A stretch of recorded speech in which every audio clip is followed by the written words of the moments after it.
નમસ્કાર, આપણું ગુજરાતમાં આપનું સ્વાગત છે. હું છું રિંકલ. ન્યૂઝ 18 ગુજરાતી પર જુઓ પ્રધાનમંત્રી મોદીનો ઇન્ટરવ્યુ. પીએમ મોદીનો સુપર એક્સક્લુઝિવ ઇન્ટરવ્યુ. વિધાનસભાની ચૂંટણીના પહેલા તબક્કા પહેલા ઇન્ટરવ્યુ છે. વિધાનસભાની ચૂંટણી સહિત અનેક મુદ્દાઓ પર ચર્ચા કરવામાં આવશે. તો 5 રાજ્યોની વિધાનસભા ચૂંટણી પહેલા પીએમ મોદીનો આ સુપર એક્સક્લુઝિવ ઇન્ટરવ્યુ. અનેક મુદ્દે તેઓ જવાબ આપશે. વિધાનસભાની ચૂંટણી પહેલા તબક્કા પહેલા જ આ ઇન્ટરવ્યુ વિધાનસભાની ચૂંટણી સહિતના અનેક મુદ્દાઓ પર ચર્ચા કરશે. ન્યૂઝ 18 ગુજરાતી પર થોડી જ વારમાં પીએમ મોદીનો સુપર એક્સક્લુઝિવ ઇન્ટરવ્યુ આપ સાંભળશો. ત્યારે 2022નો સૌથી મોટો ઇન્ટરવ્યુ ન્યૂઝ 18 ગુજરાતી પર થોડી જ વારમાં પ્રસારિત કરવામાં આવશે. પીએમ મોદીનો સુપર એક્સક્લુઝિવ ઇન્ટરવ્યુ. 5 રાજ્યોની વિધાનસભા ચૂંટણી પહેલા પીએમ મોદીનો ઇન્ટરવ્યુ થોડી જ વારમાં રજૂ થશે.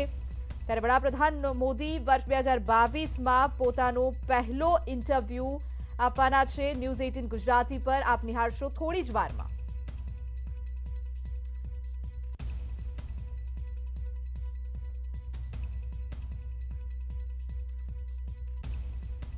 થોડી જ વારમાં ન્યૂઝ 18 ગુજરાતી પર પ્રધાનમંત્રી મોદીનો સુપર એક્સક્લુઝિવ ઇન્ટરવ્યુ આપ નિહાળશો. ન્યૂઝ 18 ગુજરાતી પર થોડી જ વારમાં વિધાનસભાની ચૂંટણી પહેલા તબક્કા પહેલા આ ઇન્ટરવ્યુ. ચૂંટણી પહેલા ચૂંટણી સહિતના અનેક મુદ્દાઓ પર પીએમ મોદી ચર્ચા કરવાના છે. આ સુપર એક્સક્લુઝિવ ઇન્ટરવ્યુમાં ખાસ ઇન્ટરવ્યુમાં પીએમ 5 રાજ્યોમાં થનારી વિધાનસભા ચૂંટણી સહિત અનેક મુદ્દે પોતાની પ્રતિક્રિયા પણ આપશે. થોડી જ વારમાં પ્રસારિત થનારા ઇન્ટરવ્યુમાં અનેક લોકોની આ ઇન્ટરવ્યુ પર નજર રહેશે. 70 મિનિટના ઇન્ટરવ્યુમાં પીએમ કોરોના મહામારી, બજેટ સહિત સરકારની નીતિઓ સાથેના सवालों जवाब आपता पर नजरे पड़શે. थोड़ी જ વારમાં प्रधानमंत्री जी, एएनआई के साथ बात करने के लिए धन्यवाद. नमस्कार. 5 राज्यों में चुनाव शुरू हो रहे हैं, तो आपने जमकर कैंपेनिंग की है, तो आपको कहीं पर लगा कि बीजेपी के खिलाफ कोई एंटी इनकम्बेंसी सेंटिमेंट या कुछ ऐसे वेव कुछ लगा आपको? वैसे चुनाव घोषित होने के बाद मैं किसी राज्य का दौरा नहीं कर पाया हूं, क्योंकि इलेक्शन कमीशन ने कुछ मर्यादाएं रखी थी और मेरा प्रयास रहता है कि मैं मर्यादाओं का पालन करूं. लेकिन वर्चुअली मुझे बीच बीच में कार्यकर्ताओं से बातचीत करने का अवसर मिला है. चुनाव का समय हो या न हो, भारतीय जनता पार्टी संगठन में हो या सरकार में हो, हम हमेशा जनता जनार्दन की सेवा में लगे रहते हैं. और जब सरकार में होते हैं तो बहुत अधिक तीव्रता से, अधिक विस्तार से सबका साथ, सबका विकास, इस मूल मंत्र को लेकर के जी जान से जुटे रहते हैं. और मैं इस चुनाव में भी सभी राज्यों में देख रहा हूं कि भारतीय जनता पार्टी के प्रति लहर है. भारी बहुमत से भारतीय जनता पार्टी जीतेगी और भारतीय जनता पार्टी को सेवा करने का मौका इन सभी 5 राज्यों की जनता देगी. और ये भी सही है कि जिन राज्यों में हमें सेवा करने का मौका मिला है, उन्होंने हमें परखा है, हमारे काम को देखा है. और उसका परिणाम होगा, पहले के जमाने में पॉलिटिकल फील्ड में एनालिसिस करते समय एक शब्द पॉपुलर हो चुका है, एंटी इनकम्बेंसी. मैं समझता हूं कि हमारे देश में वक्त बदला, लेकिन कभी कभी टर्मिनोलॉजी नहीं बदली. और ये कारण ये है कि पहले जो सरकारें चलती थी वो फाइलों पे हस्ताक्षर करना, मनमर्जी के लोगों की फाइल को प्रायोरिटी देना, योजनाएं चुनाव को केंद्र में रख के घोषित करना और कभी कभी जाकर के फीते काट के चले आना, शिलान्यास करके चले आना. डिलीवरी के तरफ कभी योगदान उनका ध्यान नहीं रहता था. उनको लगता था घोषणा हो गई, यानी विज्ञान भवन में दिया जलाया तो उनको लगता था काम हो गया। और जब लोगों को काम नजर नहीं आता है और घोषणाएं बार बार सुनने को मिलती हैं, तब एंटी इनकम्बेंसी का जन्म होता है। लेकिन जब काम करने का प्रयास दिखता है, दिन रात की मेहनत दिखती है, आसपास में कुछ न कुछ पॉजिटिव होता हुआ दिख रहा है, तो फिर एक विश्वास बनता है कि वहां हो रहा है तो कल मेरे यहां भी होगा।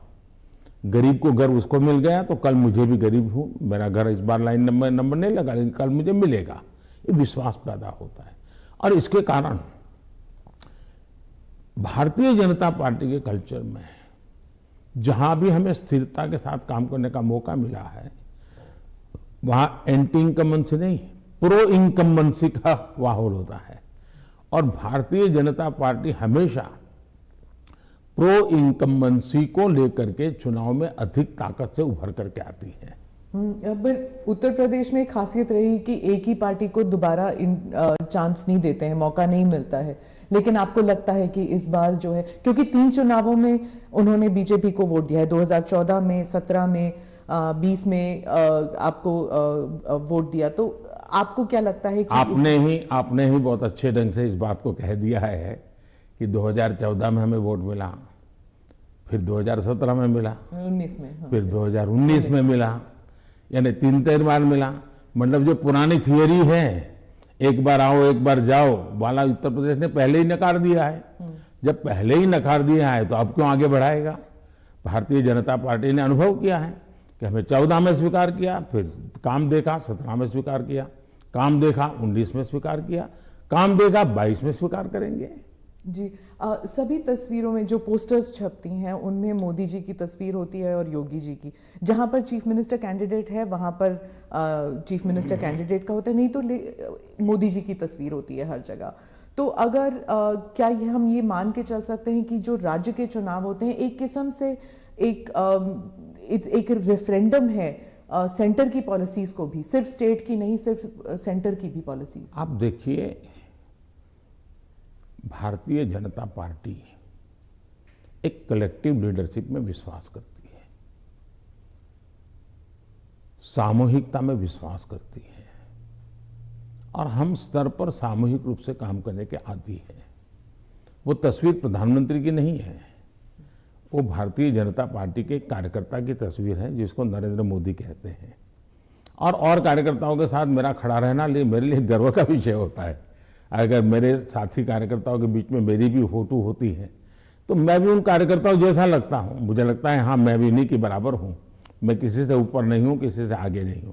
तो मेरे लिए तो उस फोटो का मतलब इतना ही होता है। और देश की जनता भी ऐसे,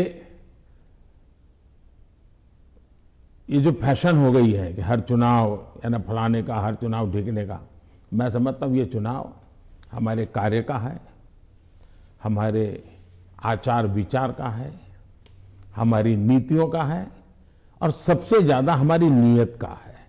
और मैं मानता हूं देश उसको समर्थन कर रहा है। तो अगर पार्टी जीतती है इलेक्शन में तो बीजेपी कहती है ये मोदी की जीत है, तो अगर हारती है तो क्या आप इसको एक कभी कभी पर्सनल भी लेते हैं कि, और क्या मंथन चलता है पार्टी में आप बाकी लीडर्स के साथ बैठ के कि गलती कहाँ पे हुई और कहाँ पे हमको रोल बैक करना चाहिए या गलतियां सही करनी चाहिए? आपने बहुत सही सवाल पूछा है।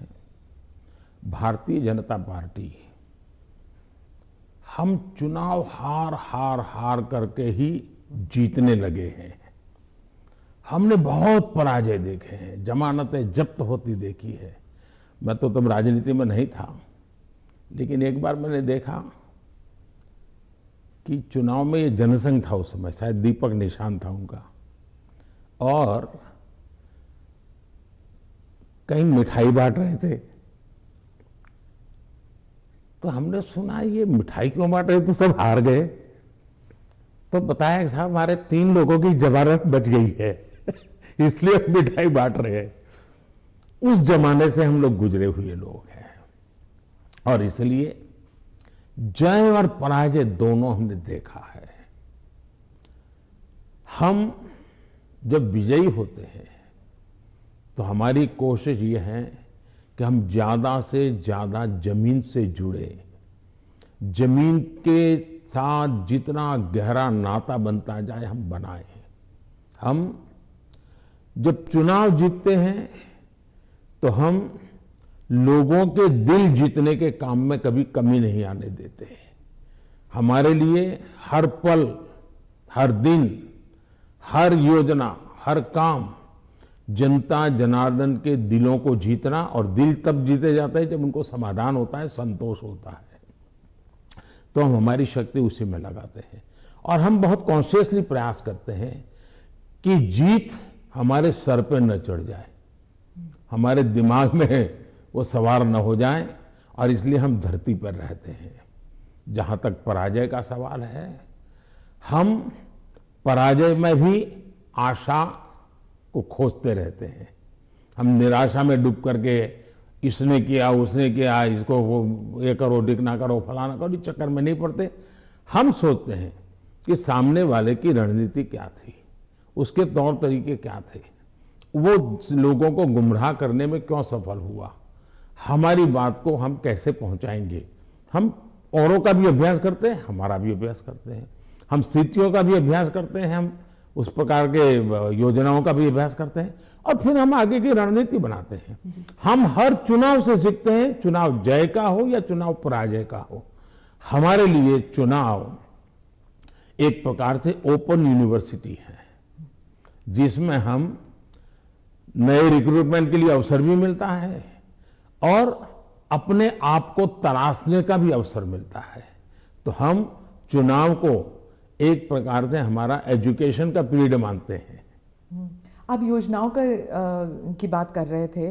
अखिलेश जी कहते हैं कि उत्तर प्रदेश में कोई योजनाएं आपकी नहीं थी, माने बीजेपी की नहीं थी, वो उनकी अपनी योजनाएं हैं। आप अपना अपनी जामा पहनाते हैं और आप अपनी उपलब्धि बताते हैं उसे।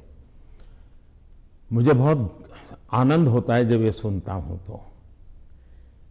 योगी जी की इतनी मेहनत और इतनी सफल योजना, उसको साकार करना, और उसको कभी कोई एनकैश करने के लिए इधर उधर की बातें करता है, तो मैं उसमें से एक अर्थ ये निकालता हूं कि योगी जी की ये योजना इतनी अद्भुत है, असंभव को उन्होंने संभव करके दिया है, तभी जाकर के विरोधी भी उसको कैश करने के लिए मैदान में उतर पड़े हैं।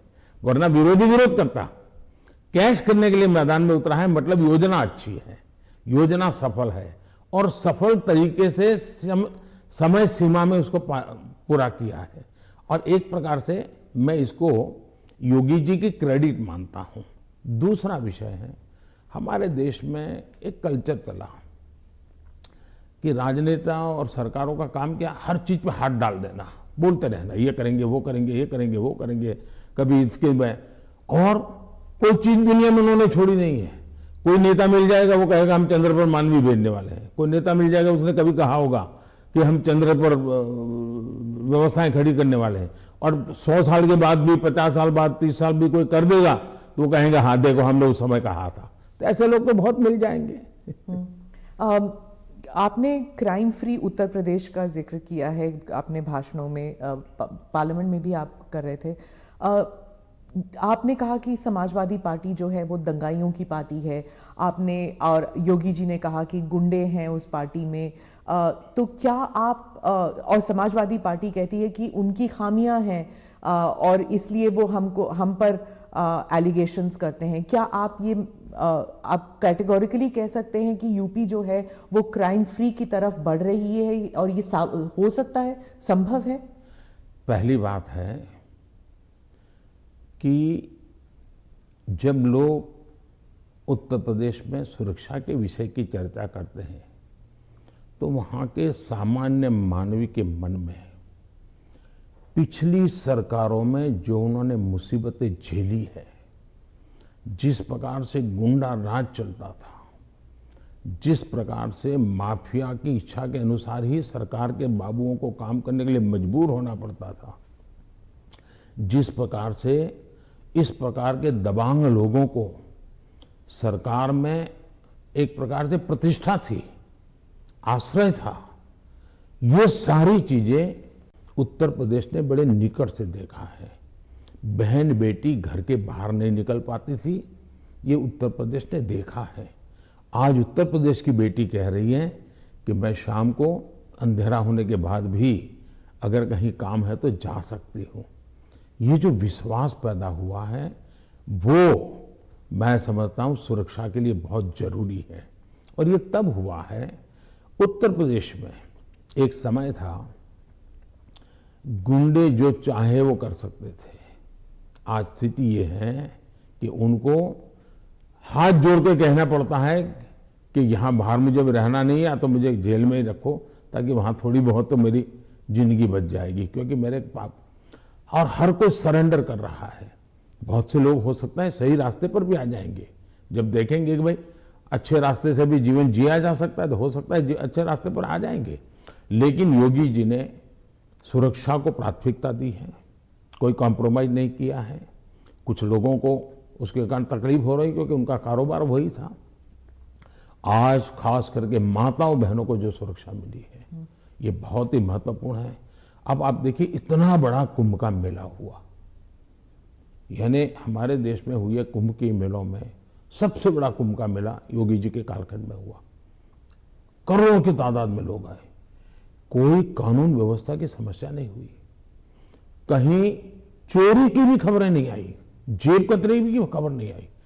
ये किसी भी समाज को संतोष देने वाला विषय है, ये गौरव करने वाला विषय है। और हिंदुस्तान में अगर सुरक्षा को प्राथमिकता दी जाए तो बुरा क्या है? नहीं, बुरा नहीं। जैसे सुरक्षा की बात चल रही है तो वो कहते हैं कि वहां पर एक जुडिशियल प्रोसेस नहीं है, ठोकों की राजनीति चलती है। अगर योगी सरकार ने डिसाइड कर लिया कि फला जो है वो गुंडा है या उसका कारोबार जो है उसमें कोई डाउट है तो उसको जेल में डाल दो, मतलब एक जुडिशियल प्रोसेस नहीं है, वो कहते हैं। देखिए, हिंदुस्तान की जुडिशरी वाइब्रेंट है, हिंदुस्तान की जुडिशरी बहुत ही सक्रिय है और कभी कभी तो प्रोएक्टिव है। अगर ऐसा कुछ भी हुआ होता तो हिंदुस्तान की जुडिशरी ने जरूर कदम उठाए होते।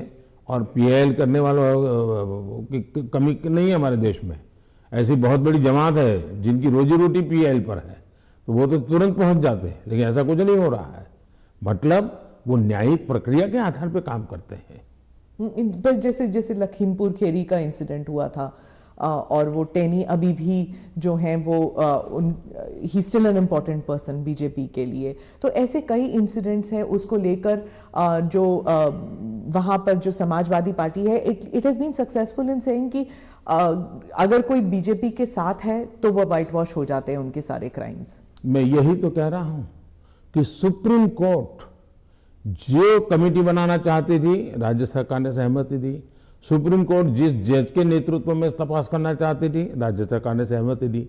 राज्य सरकार ट्रांसपेरेंसी से काम कर रही है, तभी तो सुप्रीम कोर्ट की इच्छा के अनुसार सारे निर्णय करती है। आप डबल इंजन सरकार के बारे में काफ़ी बारी कह चुके हैं अपने स्पीचेस में। डबल इंजन सरकार से आप विश्वास जगाना चाहते हैं इलेक्टोरेट में कि विकास जल्दी हो जाएगा अगर दोनों तरफ, मतलब सेंटर में भी और स्टेट में भी बीजेपी की सरकार रहेगी। लेकिन कुछ लोग समझते हैं कि इससे एक धमकी की तरफ देखते हैं कि अगर डबल इंजन सरकार नहीं है तो विकास में गतिरोध आ सकता है, वह विकास मतलब गाड़ी आगे नहीं चलेगी अगर ये डबल इंजन सरकार नहीं होगी तो। देखिए, परिवार में भी माँ बाप हमेशा सभी भाइयों बहनों को कहते हैं कि देखो भाई, हम सब मिलकर के इस दिशा में जाएं तो सब अच्छा होगा, और सब उसी दिशा में प्रयास करते हैं, कोई एक दूसरे के विपरीत नहीं करता है। इतना बड़ा देश है, अगर हम एक दूसरे से विपरीत करेंगे तो हमारे संसाधनों नष्ट हो जाएंगे, हमारे देश की भलाई करने की गति रुक जाएगी। और इसलिए देश के लिए बहुत आवश्यक है कि लोगों के कल्याण के काम हम मिल बैठ के करें और ज्यादा तेजी से करें। और उसमें भी अगर हम राजनीति करने जाएंगे, मेरा राज्य है मैं मेरी मर्जी से करूंगा, ऐसा करेंगे तो कितना नुकसान होता है। मैं एक योजना बताता हूं। अब जैसे आयुष्मान भारत योजना, आयुष्मान भारत योजना गरीब जो बीमारी में है उसको 5 लाख रुपए तक बीमारी में स्वस्थ होने के लिए सहायता करता है। भारत सरकार करती है, पैसे भारत सरकार दे रही है, राज्यों को तो लेना है, देना कुछ नहीं है। कुछ राज्यों में अपनी अपनी योजनाएं हैं, हमें कोई इससे इतराज भी नहीं है, हम नहीं कहते कि योजना बंद करो। लेकिन इससे फायदा ये होता है कि मान लीजिए उत्तर प्रदेश का कोई नागरिक है और केरल गया हुआ है और वहां उसको कुछ हो गया, तो ये योजना ऐसी है कि केरल में भी उसको ट्रीटमेंट मिलेगी। उसको उत्तर प्रदेश में बीमार होगा तो लाभ होगा ऐसा नहीं, केरल में भी। इसका मतलब कि आयुष्मान भारत योजना से जोड़ना मतलब दोनों इंजन जुड़ जाएंगे तो गरीबों को लाभ होगा नहीं होगा। लेकिन कुछ राज्य ऐसे हैं जिनको लगता है नहीं, हम आयुष्मान भारत से नहीं जोड़ेंगे। दिल्ली में क्या ऐसी सरकार है? अब दिल्ली का नागरिक हिंदुस्तान के किसी कोने में जाएगा और वहां कुछ हुआ तो उसको वो लाभ नहीं मिलेगा। अब क्या कारण है कि इसका विरोध किया जा रहा है?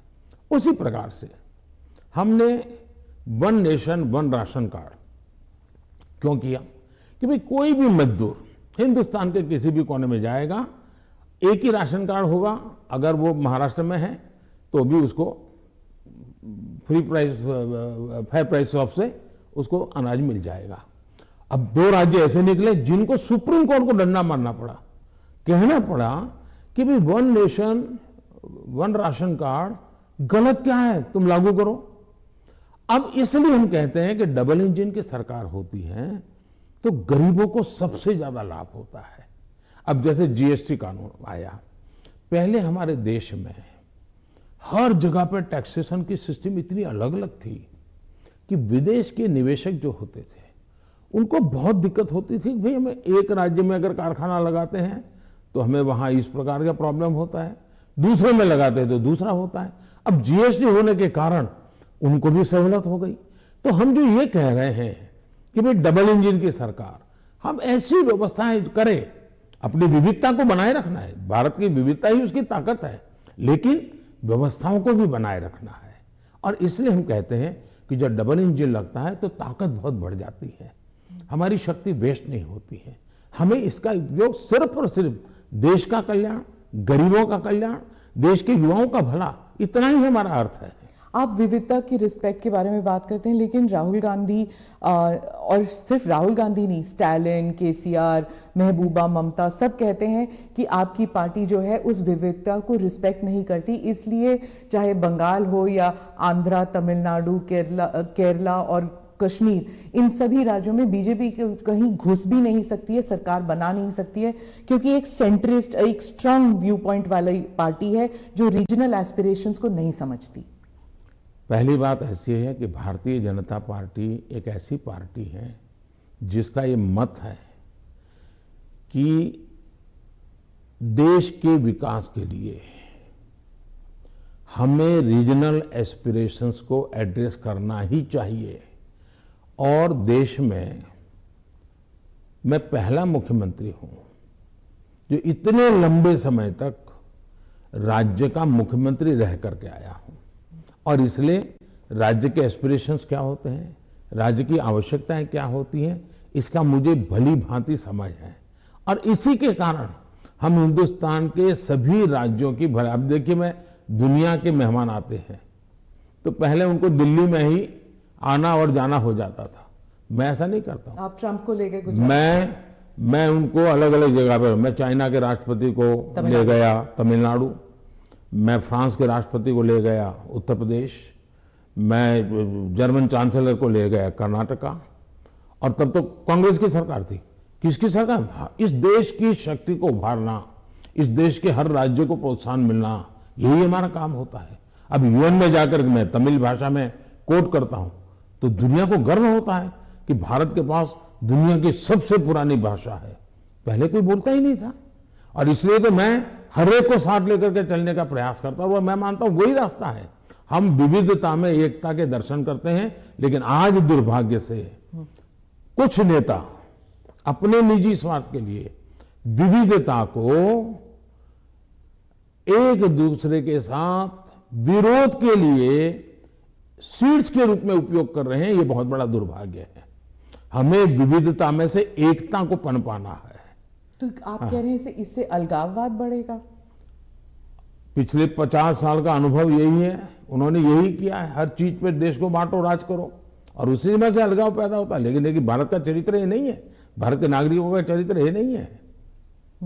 आप इसको एक do you see it as a threat कि अगर इसे अभी नहीं रोका जाएगा तो सेपरेटिस्ट एलिमेंट्स आ जाते हैं कि जैसे अगर कश्मीर का अलग बात है, नॉर्थ ईस्ट की बात अलग है, लेकिन अगर आप द्रविड़ मूवमेंट को देख लेंगे या कहीं और राज्य में देख लेंगे, अगर रीजनल एस्पिरेशंस को बढ़ाया जाता है तो क्या एक यूनिटी फैक्टर में कोई देखिए हमने दरार पड़ सकता है? मैं बताता हूं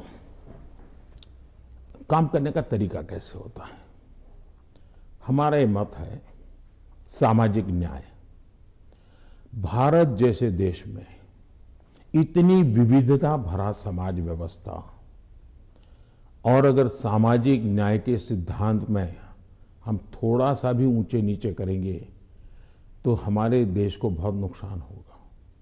इसलिए समाज का छोटे से छोटे तबके के व्यक्ति को भी विकास में पूरा सहयोग मिलना चाहिए और विकास के लिए अवसर मिलना चाहिए। जैसे समाज के अंदर सामाजिक न्याय की आवश्यकता है, वैसे ही राष्ट्र में भी कोई एक इलाका बहुत आगे बढ़ जाए और कोई इलाका पीछे रह जाए तो कभी भी देश का भला नहीं होगा। हमारे यहां सर्वांगीण विकास होना चाहिए, सर्वसमावेशक विकास होना चाहिए, सर्वस्पर्शी विकास होना चाहिए, सर्वहित में विकास होना चाहिए। और इसलिए हम एक विषय लेकर के आए जिसमें भी मैं देख रहा हूं कि सभी राज्य हमारे साथ मिलकर के कंधे से कंधा मिलाकर के काम कर रहे हैं। एक राज्य नहीं कर रहा है, ये दुर्भाग्य है, बाकी सब राज्य कर रहे हैं। क्या है, हमने देखा कि हिंदुस्तान में 100 से थोड़े ज्यादा कुछ जिले ऐसे हैं कि जो राज्य की एवरेज से भी बहुत पीछे हैं। हर प्रकार से वहां का धन तो सबको राज्य जिलों को समान मिलता है, तो ऐसा क्यों होता है? गवर्नेंस के प्रॉब्लम, योजनाओं का अमलीकरण नहीं। हमने ऐसे जिलों को एस्पिरेशनल जिलों के रूप में आइडेंटिफाई किया और राज्य सरकारों की सहमति से किया। करीब 110-115 जिले हैं और उस पर हमने स्पेशल फोकस किया। मैं खुद जिलों से बात करता हूं, उन जिलों में कल्याणकारी योजनाएं ज्यादा से ज्यादा पहुंचे। मैं राज्य सरकारों को प्रार्थना करता हूं कि वहां यंग अफसरों को लगाइए, आईएएस अफसरों को, प्रमोटेड अफसरों को या रिटायर्ड एज वाले लोगों को वहां मत भेजिए, यंग लोगों को लगाइए। और मैंने देखा कि सभी राज्यों ने मेरी इस बात को माना, यंग अफसरों को लगा। दूसरे मैंने कहा बार बार ट्रांसफर मत कीजिए, उनको वहां रहने दीजिए 3 साल, उनको कहिए कि तुम काम करो, बाद में तुम्हें अच्छा पोस्टिंग देंगे। सभी राज्यों ने मेरी मदद की और आज ये जो एस्पिरेशनल डिस्ट्रिक्ट है वो राज्यों की एवरेज से भी कुछ तो आगे निकल रहे हैं, कई पैरामीटर में आगे निकल रहे हैं। अब देश का भला हो रहा है। तो मेरा फेडरलिज्म में छोटी से छोटी इकाई का भी भला हो। अब जैसे ऑप्टिकल फाइबर नेटवर्क हिंदुस्तान के हर गांव में जाना चाहिए। हम लगे हैं, पैसे लगा रहे हैं, पूरी ताकत लगा रहे हैं। क्यों? हमें तो पूरे देश को ऊपर लाना है। यही तो रीजनल एस्पिरेशंस को एड्रेस करने का हमारा तरीका है। ये बात चलती है कि ये मोदी दी एडमिनिस्ट्रेटर है। अब अगर आप मोदी द पॉलिटिशियन के बारे में बात करूं तो जो पोलराइजेशन हमारे सोसाइटी में है वो हर इलेक्शन में उभर कर आती है, जाति के नाम पर हो या धर्म के नाम पर हो। कोई ना कोई किस्सा जरूर हो जाता है इलेक्शन से पहले। तो मोदी दी एडमिनिस्ट्रेटर आपने बता दिया आपने क्या क्या किया है, मोदी द पॉलिटिशियन नहीं कर पाया है अभी तक। पहली बात है कि भारतीय जनता पार्टी, उसका मंत्र है सबका साथ, सबका विकास, सबका विश्वास और सबका प्रयास। हमने हमारे इन सिद्धांतों को कभी बदला नहीं है। आपने मेरे मुंह से सैकड़ों बार इसको सुना होगा और मैं तो देख रहा हूं इन दिनों दुनिया के देश भी मेरे इस वाक्य का अपनी भाषा में ट्रांसलेशन करके सुनाते हैं कि मोदी इन सिद्धांतों पर काम करते हैं। और इसलिए हम मानते हैं कि सबका साथ यही हमारा मंत्र रहा, हम करते हैं। समाज व्यवस्था तो है ही है, इसको तो कोई नकार नहीं सकता है। लेकिन हैरानी तब होती है जब मैं देख रहा हूं मीडिया में हम समाज को कोई दबा कुचला वर्ग हो, उसकी चिंता हमको करनी चाहिए, क्यों नहीं करनी चाहिए। लेकिन हम कहेंगे भाई इस समाज में अगर पंथ के आधार पर देखें तो इस संप्रदाय में इस प्रकार की जाति व्यवस्था का वर्णन करेंगे और इस समाज में हम कभी नहीं करेंगे। क्या वहाँ भी समाज के और वर्गों में जातियाँ नहीं हैं, ऊंच नीच नहीं है, वहाँ पर बैकवर्ड नहीं। अब जैसे मेरे यहाँ गुजरात में मुस्लिम संप्रदाय में मैं समझता हूँ कि 70 जातियाँ ऐसी हैं जो ओबीसी हैं, और मेरे गुजरात में जब मैं था उनको ओबीसी की कैटेगरी में बेनिफिट मिलता था। लेकिन कभी मैं मीडिया में नहीं देख रहा हूं कि भाई वहां कितने ओबीसी को टिकट मिला, वहां कितने पिछड़ों को टिकट मिला, कुछ नहीं। तो ये इस प्रकार की राजनीति कौन करते हैं जी?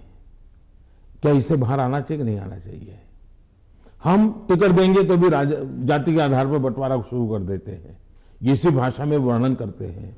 किस जाति का कितना वोट मिलेगा ये भी कह रहे हैं।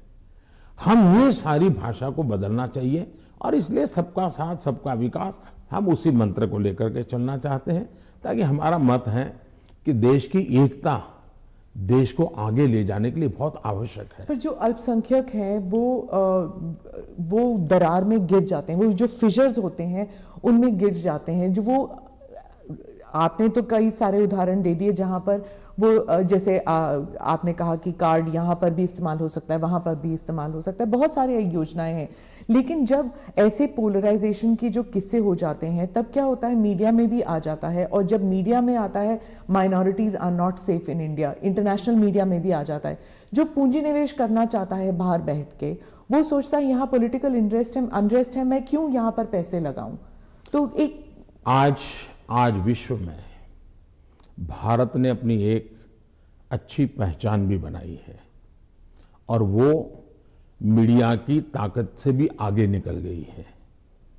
अब जहां तक मीडिया का सवाल है, वो क्यों ऐसा करते हैं, किसके कारण करते हैं, किसके लिए करते हैं, किसके कहने से करते हैं, किसके दबाव में करते हैं, ऐसे विषयों पर मेरा टिप्पणी करना उचित नहीं है।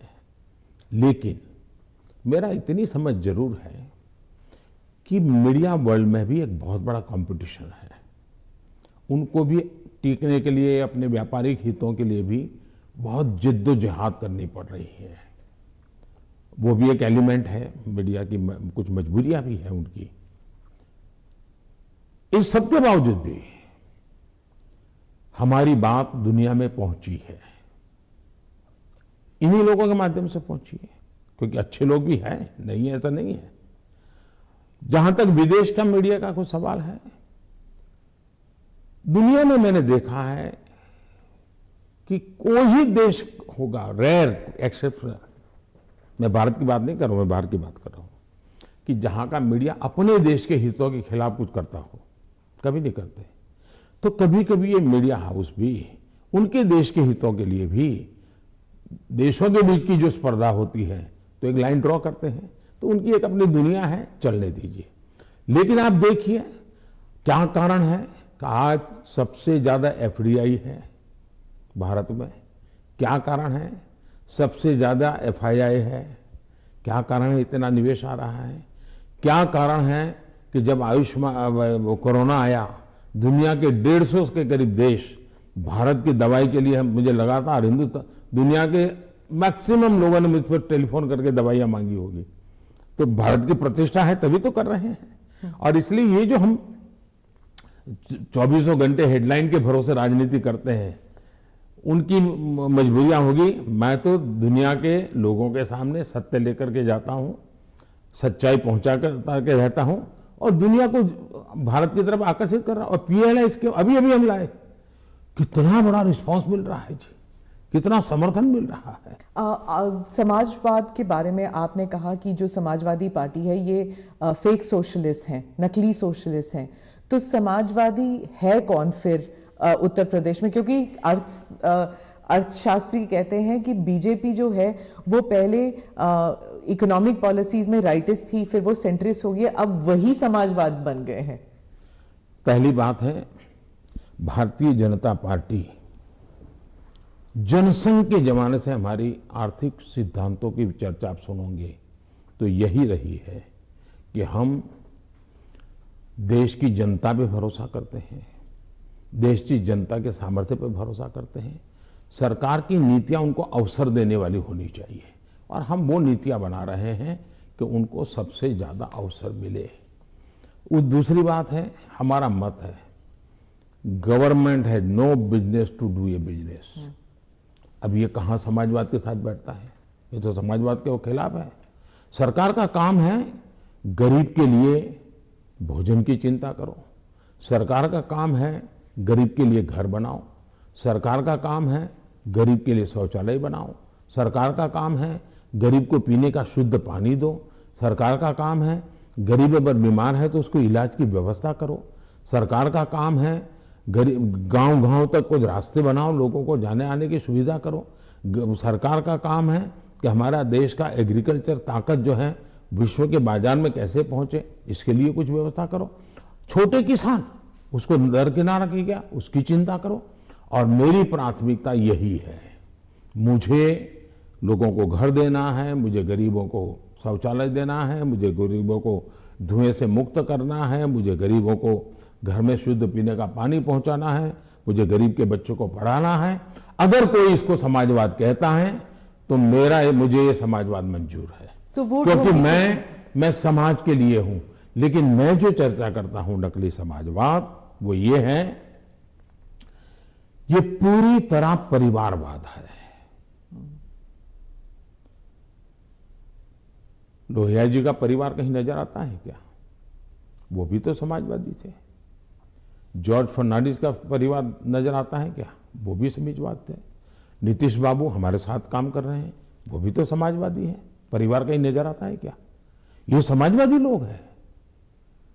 लेकिन ये लोग देखिए, पूरा परिवार, मुझे एक बार किसी ने चिट्ठी भेजी थी, मैं तो भूल गया आज, उन्होंने कहा कि इनके परिवार से, ये सपा जो है उत्तर प्रदेश का, 45 लोग ऐसे थे जो किसी न किसी पद पर थे। एक ही फैमिली के 45 लोग। और किसी और ने मुझे कहा कि उनके पूरे परिवार में 25 साल की उम्र के करीब करीब सभी व्यक्ति को चुनाव लड़ने का मौका दिया गया है। क्या ये परिवारवाद का लोकतंत्र के लिए खतरा है? इसलिए मैं कह रहा हूं। तो अखिलेश और जयंत दोनों कहते हैं कि परिवारवाद सिर्फ उनकी पार्टी में नहीं, आपकी पार्टी में भी है। राहुल गांधी भी कहते हैं कि परिवारवाद से जुड़े मतलब सेकंड जनरेशन लीडर्स तो आपकी पार्टी में भी हैं। बहुत फर्क है। ये फर्क, अच्छा सवाल पूछा आपने, मैं थोड़ा विस्तार से जवाब दूंगा, बुरा मत मानिए। लेकिन देश की जनता को मैं झूठ के सामने सत्य समझाना चाहता हूं। एक परिवार से अनेक लोग जनता के बीच में जाएं, एक परिवार से 2 लोग जाएं, 3 लोग जाएं और जनता उनको चुनाव करके भेजे, वो एक राजनीति का पहलू है। लेकिन दूसरा, एक परिवार के लोग ही उस पार्टी के अध्यक्ष बने, उस पार्टी के ट्रेजरर बने, उस पार्टी का पार्लियामेंट्री बोर्ड बने। पिताजी अगर नहीं कर सकते हैं तो बेटा अध्यक्ष बने, बेटा नहीं कर सकता है और बूढ़ा हो गया है तो उसका बेटा अध्यक्ष करे, पिता नहीं रहे तो पुत्र करे। ये जो विरासत और वारसा बारिश के रूप में चल रहा है, डायनेस्टी के रूप में चल रहा है, कोई डायनेमिक्स है ही नहीं, ओनली डायनेस्टी। ये जो बनता है, पार्टी परिवार की बन जाती है। और आप देखिए हिंदुस्तान की बर्बादी कहां से हो रही है। जम्मू कश्मीर से शुरू करिए, 2 पार्टियां मेन रही वहां, दोनों परिवार की पार्टियां हैं। अभी तक उसका कोई नया नेता देखा ही नहीं। आज देश में जो 18 से 40 साल की उम्र के लोग हैं, उन्होंने इन पार्टियों के जितने नेता देखे, एक ही परिवार के देखे हैं। दोनों पार्टी, पंजाब में देखिए परिवार वाली पार्टी, आप हरियाणा में देखिए परिवार की पार्टी, उत्तर प्रदेश देखिए परिवार की पार्टी, झारखंड देखिए परिवार की पार्टी, आप तमिलनाडु में जाइए परिवार की पार्टी। ये परिवार ही पार्टी चलाता है। परिवार जो चाहे उनका भला। ये लोकतंत्र के लिए बहुत से बड़ा खतरा है। एक पार्टी के दो लोग अगर एमएलए बन गए, एमपी बन गए, तो वो पार्टी परिवार की नहीं बनी है। और ये दोनों को फर्क समझना होगा। कोई ऐसा कह करके इतने बड़े पाप से भाग जाए, ये नहीं चल सकता है। और मेरा मत है, परिवारवादी पार्टियां लोकतंत्र का सबसे बड़ा दुश्मन है, क्योंकि लोकतंत्र के मूलभूत सिद्धांतों को ही वो नकारता है। दूसरा, जब परिवारवादी राजनीति चलती है, परिवार ही सर्वोपरि होता है। परिवार को बचाओ, पार्टी बचे या न बचे, परिवार को बचाओ, देश बचे या न बचे, ये जब होता है तब सबसे पहले कैजुअलिटी कौन सी होती है? परिवारवादी राजनीति में कैजुअलिटी कौन सी होती है? बेटा जैसा भी होगा लेकिन वही अगला अध्यक्ष बनेगा। तब सबसे बड़ी कैजुअलिटी टैलेंट की होती है। और सार्वजनिक जीवन में जितनी ज्यादा अधिक टैलेंट आए बहुत जरूरी है। इसलिए राजनीतिक दलों का लोकतांत्रिकरण ये बहुत आवश्यक है। परिवारवादी पार्टियां नए अच्छे नौजवानों को राजनीति से आने से रोकते हैं। मान लीजिए कोई नौजवान है जिसको भारतीय जनता पार्टी में नहीं जाना है, लेकिन बाकी कहीं पर उसको जगह ही नहीं है, कहां जाएगा? क्योंकि बाकी में तो है भाई उसके परिवार का मैं नहीं हूं, तो थोड़े दिन तो मेरा उपयोग होगा, बाद में मुझे फेंक देंगे। मैं उनके काम आऊंगा तब तो चलूंगा, लेकिन मैं राज्य की भलाई के लिए काम करूंगा तो मैं नहीं चलूंगा। सब नौजवान डर रहे हैं सार्वजनिक जीवन में आने से। भारतीय जनता पार्टी को आ रहे हैं तो लोगों को लगता है कि भारतीय जनता पार्टी क्यों बढ़ रही है, क्योंकि लोकतांत्रिक तरीके से चल रही है। तो आप जब परिवार के बारे में बात करते हैं, स्पेशली पॉलिटिकल पार्टीज के जो पॉलिटिकल फैमिलीज हैं, तो कांग्रेस कह रही है जान के आपने जवाहरलाल नेहरू के स्पीचेस के बारे में, दोनों सदनों में जो आपने स्पीच दिए, राज्यसभा में, लोकसभा में, वहां पर आपने नेहरू जी के स्पीचेस पर बहुत तवज्जो दी और यही दिखाने के लिए कि नेहरू जी ने भी ऐसे काम किए हैं जिसके लिए आप उन्हें क्रिटिसाइज कर रहे थे। तो राहुल गांधी ने देर रात को मीडिया से बात करते हुए कहा कि I don't need a certificate from Modi ji about my great grandfather. तो अब ये फिर अब पूरा परिवार के ऊपर बन गया है कंट्रोवर्सी। हालांकि आपने जो एग्जांपल्स दिए थे वो परिवार के ऊपर नहीं था।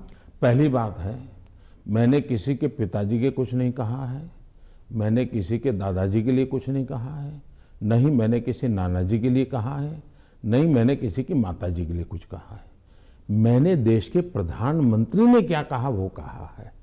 और सरकार एक कंटिन्यूटी होती है, और इसलिए एक प्रधानमंत्री के ये विचार थे तब क्या स्थिति थी, आज के प्रधानमंत्री के ये विचार है क्या स्थिति है, और देश का ये हक बनता है। अब दूसरा, बार बार हमें कहा जाता है आप नेहरू जी का नाम लेते नहीं, आप नेहरू जी का नाम, अब हम लेते हैं तो भी मुश्किल हो रहा है।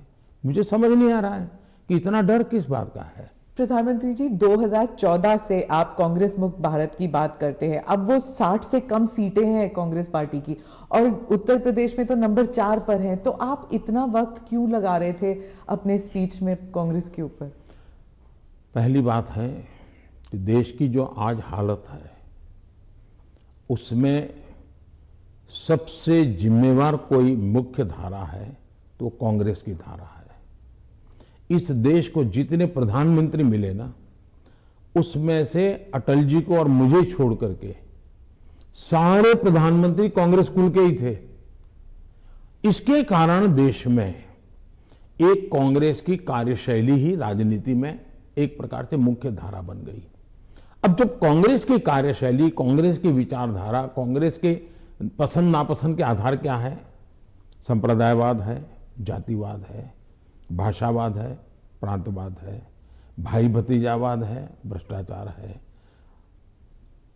अगर यही इस राजनीति में मुख्य धारा में रहेगा तो देश का कितना बड़ा नुकसान होगा। और इसलिए मैं हमेशा कहता हूं कि हमें, और जब मैं कांग्रेस मुक्त भारत कहता हूं तब कांग्रेस की संख्या से मेरा लेना देना नहीं है। अब जैसे हम कम्युनिस्ट पार्टियों की आलोचना करते हैं, अब सत्ता में नहीं है, वो कहीं नजर नहीं आता, एक केरल में कोने में बैठे हैं, फिर भी वो विचारधारा खतरनाक है। उसी प्रकार से कांग्रेस ने जो राजनीति में की चरित्र की मुख्य धारा बनाई हुई है वो देश को तबाह कर रही है। अगर अच्छी कार्यशैली होती, अच्छे तौर तरीके होते तो देश आज से पहले बहुत आगे निकल चुका होता। बहुत रुका हुआ, ठहरा हुआ, जनता ने कुछ कर लिया तो कर लिया, ये हुआ है। उत्तर प्रदेश पे ही वापस आती हूँ। वहां पर जो ऑप्टिक्स की बात कर रही हूँ, जो पहले चरण में जो चुनाव होने वाले हैं, ऑप्टिक्स में ऐसे लग रहा है जैसे दो युवा नेता हैं, अखिलेश और जयंत, और दूसरी तरफ बहुत ही पावरफुल योगी जी और मोदी जी, जो सरकारी मशीनरी का दुरुपयोग कर रही है, कह रहे हैं, और उनके साथ है ईडी, उनके साथ है जुडिशरी, उनके साथ है मीडिया। तो एक अनइवन प्लेइंग ग्राउंड है। आप क्या कहेंगे इस बारे में? पहली बात है कि ये दो लड़कों वाला खेल तो हमने पहले भी देखा था, और इतना अहंकार था कि उन्होंने गुजरात के दो गधे ये शब्द प्रयोग किया था, और उत्तर प्रदेश की जनता ने उनको हिसाब दिखा दिया। और एक बार तो दो लड़के भी थे और एक बुआ जी भी उनके साथ थी, फिर भी उनके हाल नहीं बना, क्योंकि उत्तर प्रदेश इस प्रकार के जोर से अगर किसी को 25 साल पर मताधिकार मिलता है, मान लो 25 साल पर चुनाव लड़ने का हक मिलता है, मान लीजिए, मताधिकार तो 18 साल में मिल जाता है, लेकिन 25 साल पर उसको चुनाव।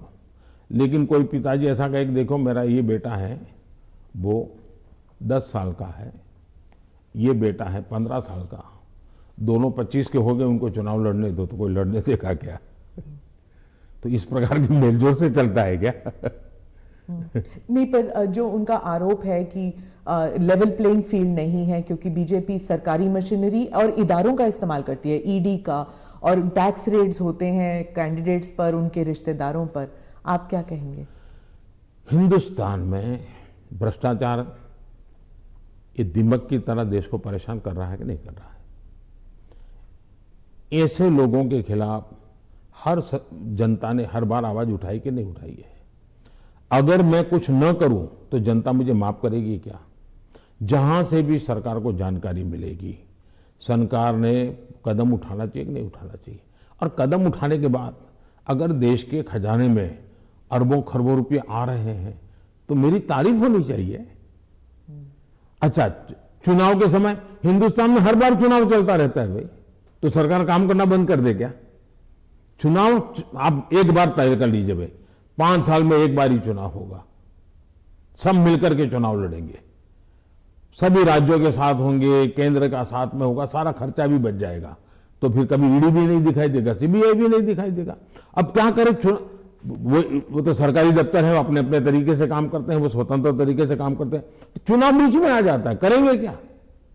वो तो अपने टाइम टेबल से चलते रहते हैं, जहां से उनको जानकारी मिलती है करते हैं, सरकार का उसमें कोई रोल भी नहीं होता है।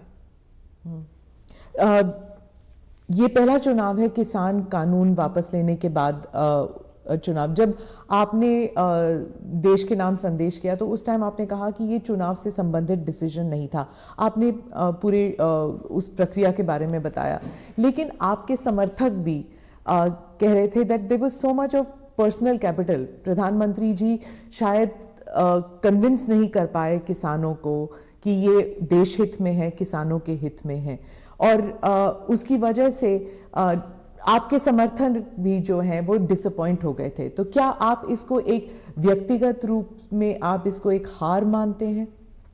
देखिए, मैं किसानों के दिल जीतने के लिए निकला हुआ इंसान हूं।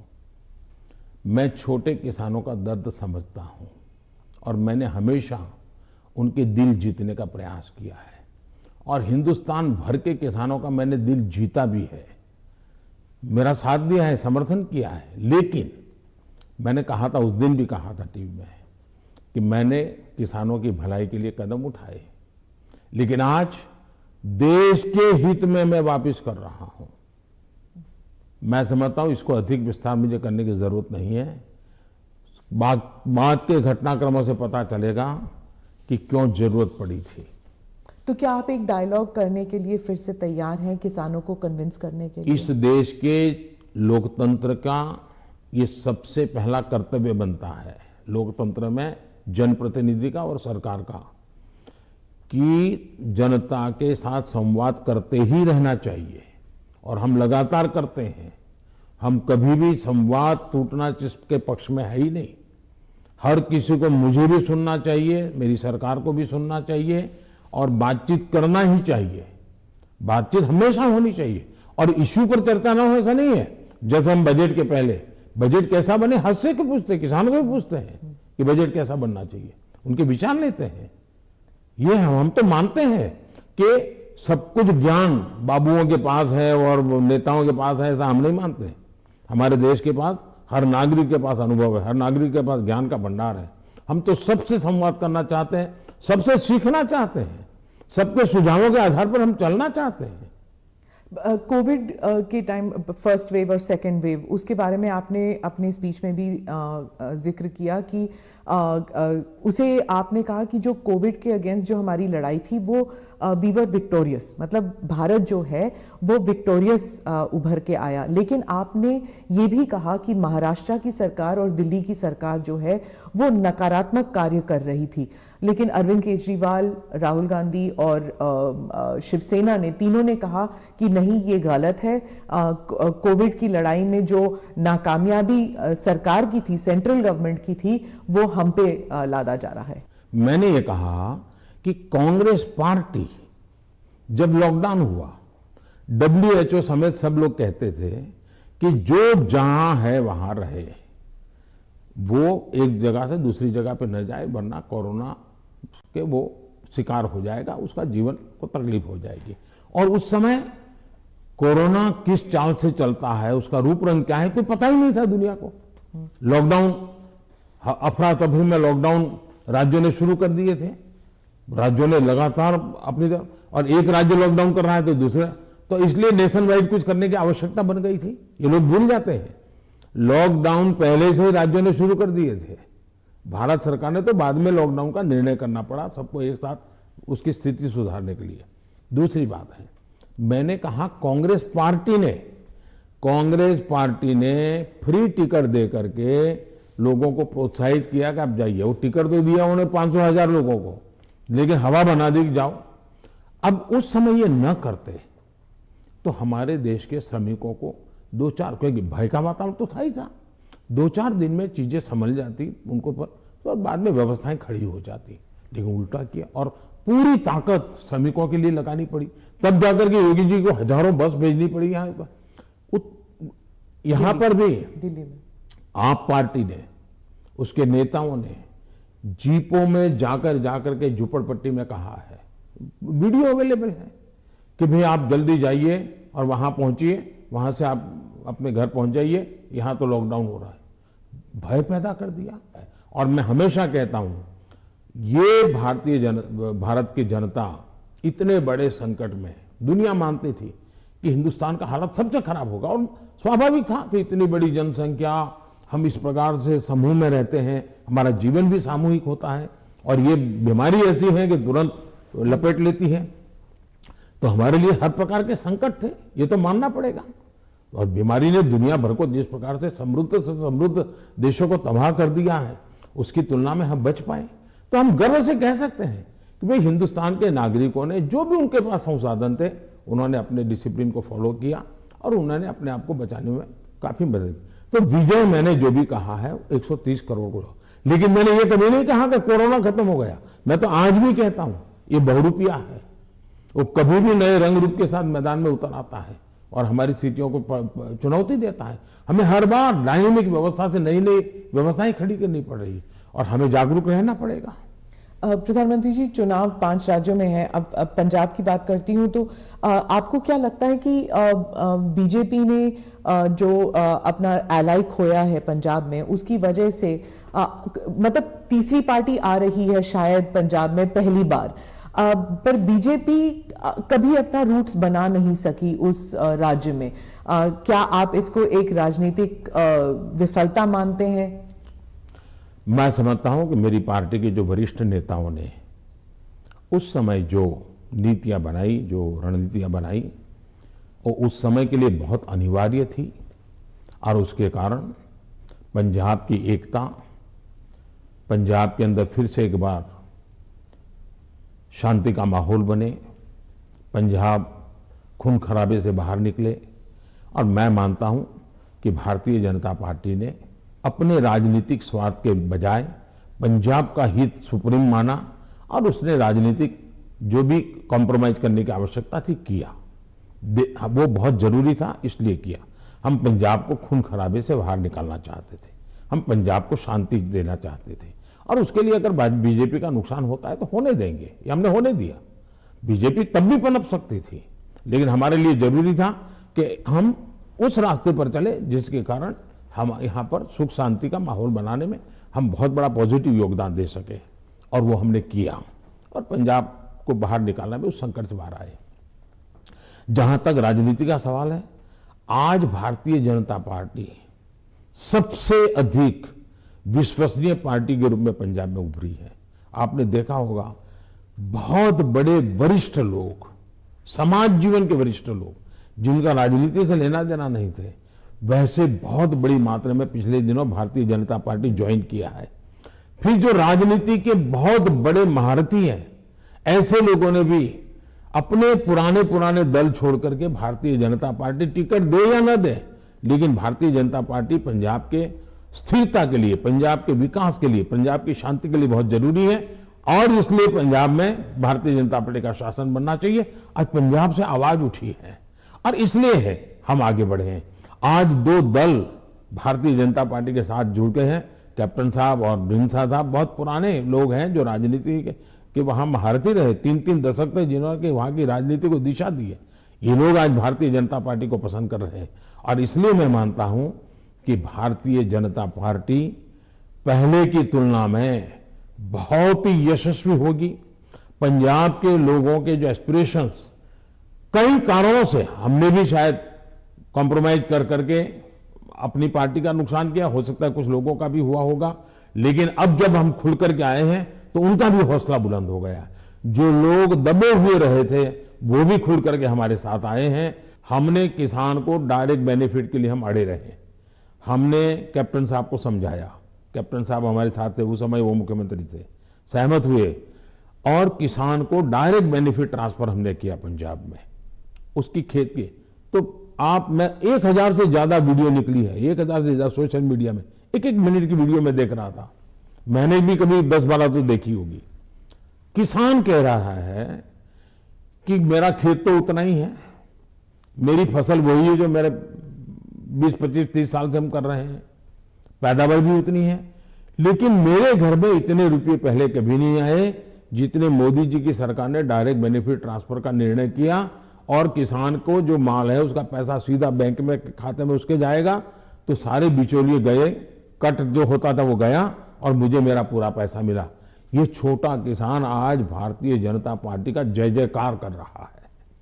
जी, आप जब गए थे पंजाब तो आपका काफिला ब्रिज पे अटक गया था, और आपने किसी ऑफिशियल को कहा कि आपने चीफ मिनिस्टर को कही है मैं जिंदा वापस जा रहा हूँ।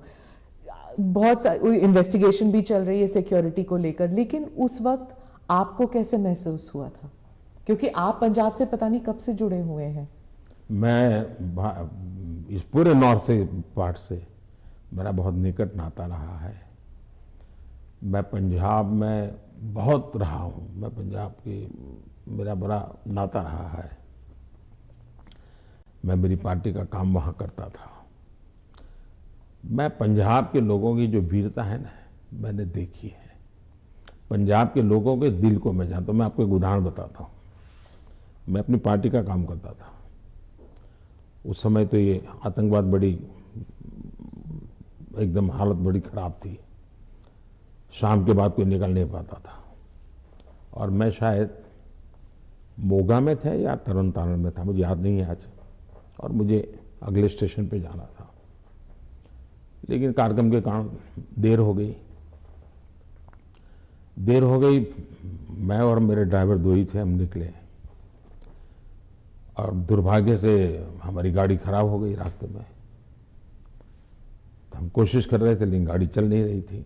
तो उस समय एक पुरानी एम्बेसडर मेरे पास थी, धक्के भी लगाए, कोशिश की, तो खेत में 2-3 लोग थे, सरदार थे, वो दौड़ते हुए आए, उन्होंने भी धक्के लगाने में मदद की, लेकिन गाड़ी नहीं चली।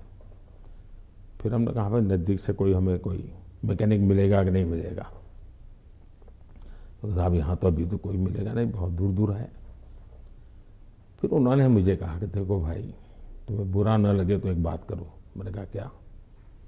बोले तुम गाड़ी यहाँ छोड़ दो, तुम और तुम्हारा ड्राइवर खेत में हमारे साथ चलो, हमारी वहाँ झोपड़ी है, वहीं खाना खा लो और रात को रुक जाओ।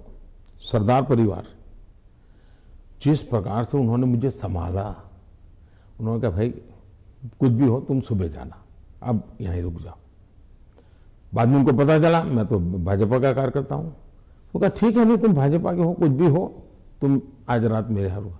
मैं हैरान हूँ जी, खेत में उन्होंने अपनी जो छोटी सी जगह होती है उसमें रखा, मेरा खान पान की व्यवस्था की, और सुबह उनका बेटा जाकर के एक मैकेनिक को ले आया, गाड़ी ठीक की, और मैंने पंजाब का एक दिल देखा है जी। इन सरदारों के भावों को जानता हूं मैं इतने। और मेरे तो गुजरात में, मेरे कच्छ में अंदर इतने मेरे परिवार हैं सरदार।